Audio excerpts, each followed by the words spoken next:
Hello, Leader in Me book study groups. Today we're going to talk about Chapter 5, Achieving School Goals.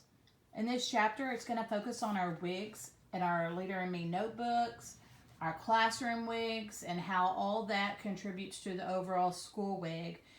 It's also going to mention accountability partners, lead measures or action steps that we need to take to help our students reach our goals, and how we can go about starting the chapter about aligning for results. The chapter opens up about a little boy named Colby and how his teacher worked with him to set goals, how they established steps for him to meet his goal, and how they celebrated when he did meet his goal. And they also talked about his accountability partner, which was the teacher and his mom. So we start off about aligning from results on page 98. It shows you a graphic of arrows going in all different directions, not working towards a common goal. All the arrows are pointed either in random directions. Some of the arrows were maybe even sharp and directed at other people. And that shows that as individuals, our priorities and projects are in motion, yet they're not linked to any common school vision or goal. But when you turn the page to page 101 and all stakeholders are on the same page, it brings all the arrows into alignment and keeps the focus on our highest priorities. Having established a clear why, a clear vision or mission, and having reestablished a culture of trust where people were collaborating and getting along, Beaumont was now in the position to more deeply address other important issues, not the least of which was academics. They did so by applying the 4 following step process. So this chapter talks a lot about a school in Beaumont.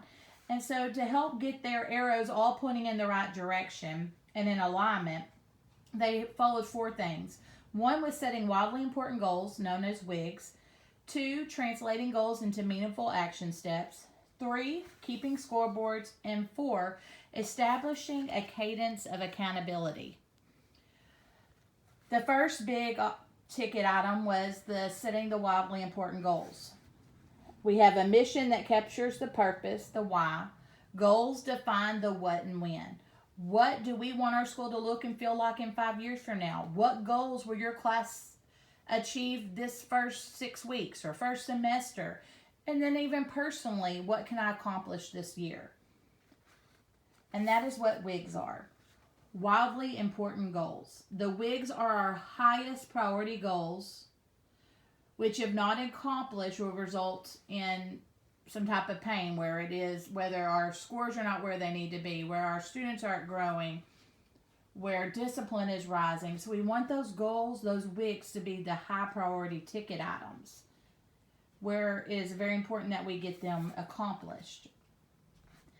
It also talks about specific goals that provide clarity around where an individual organization is currently at. That's going to be our X, where they want to be, our Y, and a target for when the goal will be achieved. We call these goals X to Y by when goals. And I know this year we've been working on that, setting those up, X to Y by when. And if you think about Colby, we're going to use him as an example, and that's what the book did. It says that he had a baseline, his X. This is where he was at.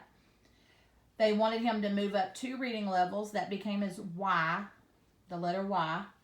And how he was going to achieve it was by the end of the marking period. So that was his win. So that was his WIG.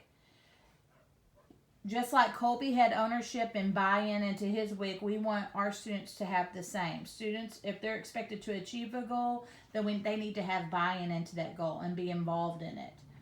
And that's where the action steps come in. Action steps involve determining the specific tasks that need to be done, the resources that will be required, and the barriers that need to be overcome to achieve the goal. So we need to think about action steps. They need to be the highest leverage steps, just a few of them, maybe 2 or 3, and make sure they're the right action steps that requires effort and is often the most important and challenging aspects of meeting our goal. I've worked with the students in the cafeteria this year. We've been talking about our action steps and what lead measures we can take to meet our goal. So, for example, if they're reading a book, you want them to be able to come up with action steps to meet their reading goal. It might be one kid said, I want to make sure I go to the library at least once a week. Another kid stated, I need to read every day for 15 minutes. And then another one said, I need to set myself a smaller goal of taking at least one AR test a week or two, depending on how many points that they need to get. So those are a few action steps to make sure if I do these things and I do them every time, then by the end of when the goal needs to be met, I will have set myself up for success to meet my goal. And then I like on page 104, it gives you an example of Kolbe's academic week planner. It says, I will go from 70%, 76% to 80%. That's his X to Y, 76 to 78. And then his win was June 4th. And then he has his action steps there, and then who's going to help him achieve his WIG. And that's just all right there in his Leader in Me notebook. The next section talks about our scoreboards, and those are going to be our data trackers that we have posted in the hallway, and you should have them in your classrooms for your individual class. The hallway is your grade level, and then down by the teacher's lounge in the bathroom is our school-wide scoreboard where the goats are moving up WIG Mountain as we progress to meeting our school-wide WIG. They need to be able to see that how they are moving, how they're moving towards their WIG, how their personal WIG is influencing the grade level WIG, which is then in turn helping the overall school level WIG. And that's going to help them see how they tie into us meeting our goals. On 106, it gives just an example of a tracker that's used in a data binder, how he kept up with his progress each week on his fluency reading levels. The next step was establishing a cadence of accountability. People are far more likely to achieve a difficult goal when a trusted person checks in with them on a consistent basis. How's it going? How can I help?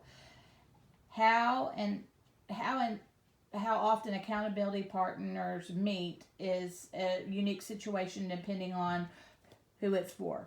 Like if it's our personal WIG and we have an accountability partner, we might check in with each other just, on a couple week basis.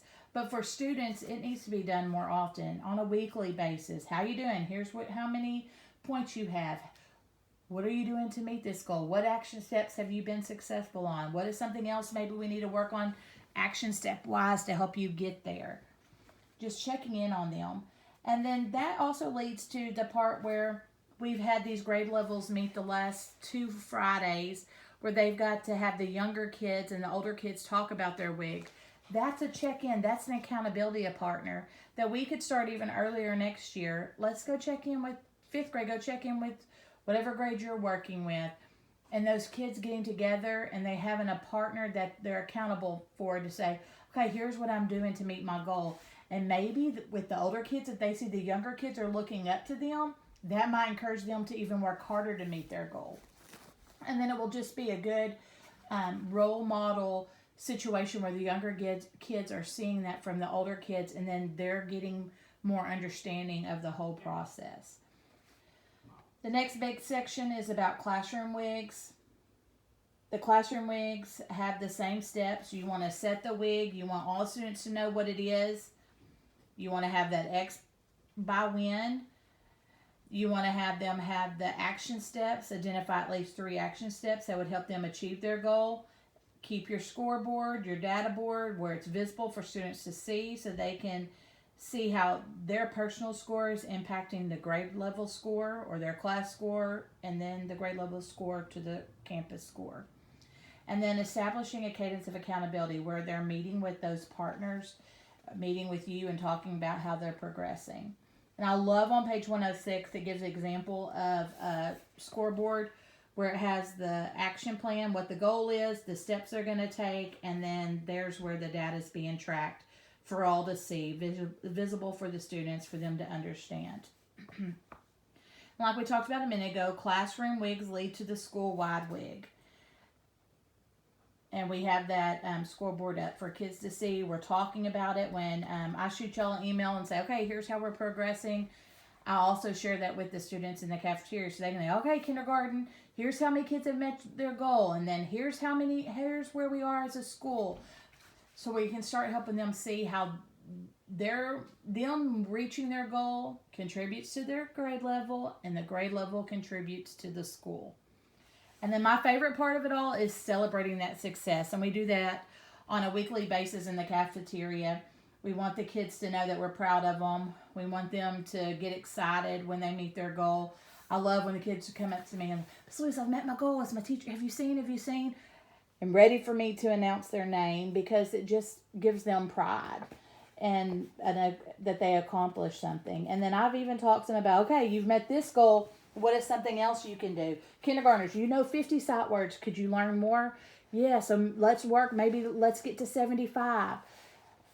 Okay, you've met so many AR points. All right, now I want you to work to be in the overall classroom winner so you can get that trophy, or grade level winner so you can get that trophy at the end of the year. So just encouraging them, okay, I've met the goal, so I'm not going to stop. What can I do to keep working to get there? Get higher, get better. And then it talks about the tools that we need to help us. And the big tool there is going to be our Leader in Me leadership notebooks. And those are going to be powerful tools for students that if we use them in the right way, as teachers, we need to feel ownership in them. And the kids need to have that ownership in them where they're tracking their goals. And that they're tracking, okay, I have so many AR points now. I've read so many books now. Or I have mastered this many facts. And they're coloring it in. They're tracking it. And so they can see that their baby steps they're taking is leading them to the final goal. And it's just a visual for them. And we need that ownership for the teachers. Y'all are taking the time to create them and put them together. So have ownership in them to use them and so they can be successful with the students. Student-led conferences where they're talking about their goals with people.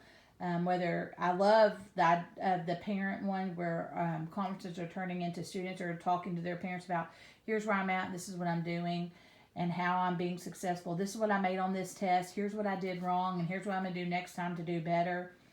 And then tools that we already use on a regular basis in classroom, those graphic organizers that help us establish brainstorm ideas, analyze stories, plan projects, set goals, and just establish classroom protocol. The results, gave examples throughout here of different schools and the results that they're seeing, the difference that parents are talking about, and how even in this one parent's, Miss McGee's role as in the business world that she's in, how they're even setting goals and doing things. My husband, they're doing the same types of things in his organization at Cornerstone. They're having to look at their leadership styles, and they're having to set goals for their department. And so it's all tying in back to our business world that we live in. So if we can do this for our students, think about how much better they'll be equipped when they do get into high school and middle school and college and then into the workforce. It also gave just other ways that you could incorporate goals, with the PE, where they're tracking, like we're walking so many miles and they're tracking it. Attendance, their personal attendance goals, their grade level attendance goals, which we're doing in the cafeteria. We talk about that and give them a yeehaws when they've met their goal, and then celebrations whenever a grade level meets their goals. And then to end the chapter, it all talks about that paradigm again.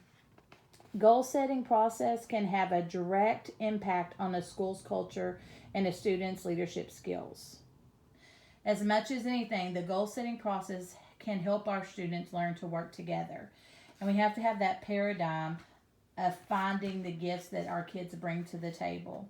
We have to look for strengths and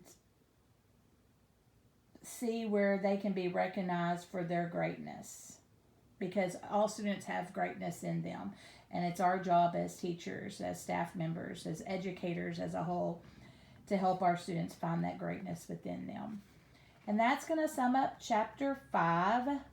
I'll get this posted in your Leader in Me groups with some questions that you'll answer, and this takes us into spring break.